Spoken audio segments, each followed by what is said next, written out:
അതുകൊണ്ട് ഇത്തരം നെറികെട്ട സമീപനം പോലീസിന്റെ ഭാഗത്ത് ഒരിക്കലും ഞങ്ങൾ പ്രതീക്ഷിക്കുന്നില്ല, പ്രതീക്ഷിച്ചതല്ല.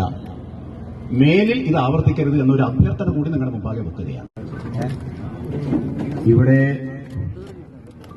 ഒരു കൂട്ടക്കുരുതി ഉണ്ടാക്കാൻ പോലീസ് ഗൂഢാലോചന നടത്തിയിട്ടുണ്ടോ എന്ന് ഞങ്ങൾ പങ്കെടുക്കുന്ന മറ്റ് നേതാക്കളെ, സഹപ്രവർത്തകരെ, മാധ്യമ സുഹൃത്തുക്കളെ, പോലീസുകാരെ എല്ലാവർക്കും നമസ്കാരം. ഇവിടെ ഒരു കൂട്ടക്കുരുതി ഉണ്ടാക്കാൻ പോലീസ് ഗൂഢാലോചന നടത്തിയിട്ടുണ്ടോ എന്ന് ഞങ്ങൾ സംശയിക്കുന്നു.